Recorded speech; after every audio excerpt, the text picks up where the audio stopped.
So you want a camera which is cheap, reliable, make great photos and can shoot decent videos if you want to start filmmaking. Well, stop searching because the Nikon D5300 is here to save us all, and we will talk about it right now.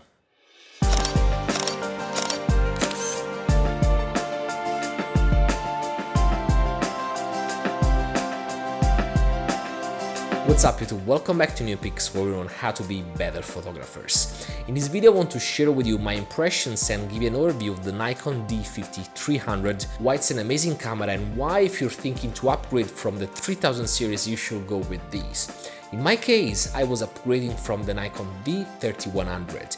Now, don't get me wrong, that Nikon is still a pretty good camera for what I need. If you don't have any demanding job or any special requirements, that camera will just perform great if you put a proper lens on it. The reason why I decided to step up was just because I was starting to do some videos and get into videography, and for me, not having manual control upon the exposure of the video, not having a flip out screen and not having a mic in jack input were pretty big limitations and were really slowing down my work. That's why I decided to buy this camera.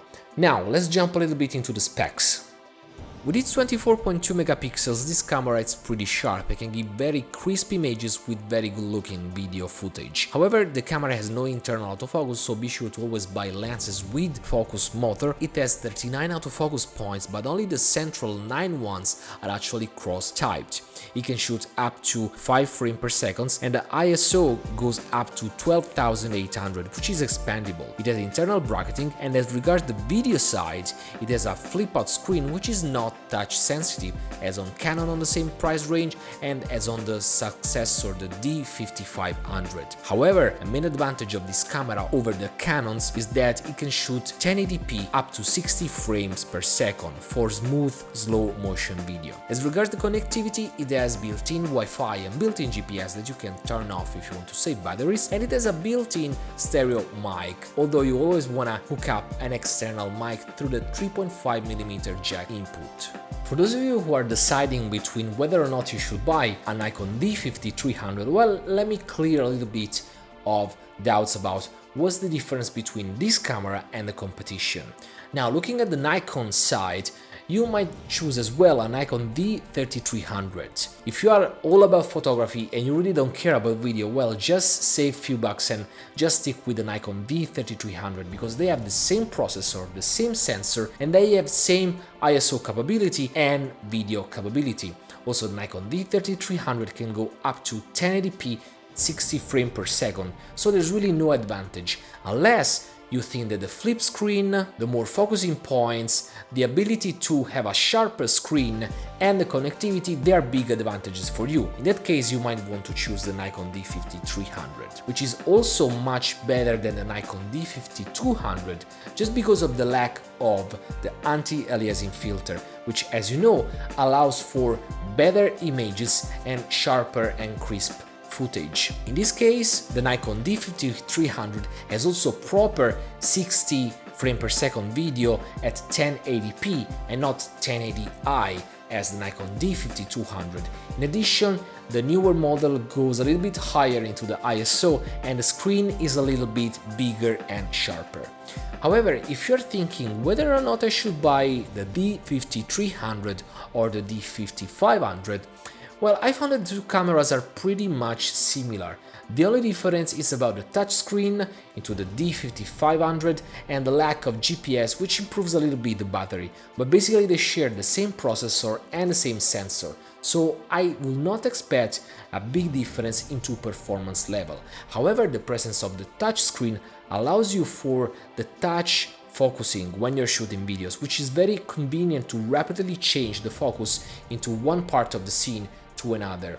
And this is pretty similar to the Canon that you have in the same price range. I'm talking about the Canon 700D and 750D.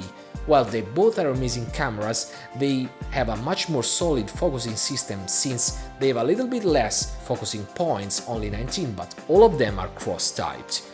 They have touchscreen with touch focusing capability. However, one deal breaker that really made me think about, okay, I have to go with Nikon, is the absence of 60 frames per second 1080p footage. You're limited to 30 frames per second. And now, if you think that this is a big feature of your videography, then you just want to stick with Nikon. So, to wrap up everything, if you need a camera which is capable of shooting 60 frames per second, has a flip-out screen, you don't care about touch screen, and you want some connectivity, but you still want to have crisp and high-quality image, just go for a Nikon D5300, which goes for 550 euros on Amazon. I will put the link down into the description section, and you can find it used for very cheap. I found mine here in Finland at 350 euros, and I have to say I'm pretty happy with it. As regards the form factor of this camera, I have to say that it's pretty compact, especially because it comes with a new 18 to 55mm lens, which is actually collapsible. In addition, on the back, the camera has been redesigned and some buttons have been replaced compared to my Nikon D3300, but one thing that I noticed is that the buttons are a little bit smaller, so if you're out there shooting landscapes into the cold with gloves, you actually have to take out your glove to reach some of the function, which is not always desirable if you are shooting at -20, and this is something to take into account if you do a lot of wildlife or landscape photography. However, on the performance level, I have to say the camera, it's great. It's sharp, the autofocus system with 39 points, it's amazing, and the sample video, they look okay, and the screen is actually beautiful, and the possibility to flip it out really helps you when shooting videos. However, to pixel peep and going deep into the performance level and low light and sample footage, I'm planning a whole different video. So stay tuned on the channel if you want to follow and know more about the quality that you can get out of this camera. For now, it's everything. Subscribe by hitting the subscribe button if you like what I'm doing. Comment down below into the comment section and let me know what are your impressions about this camera.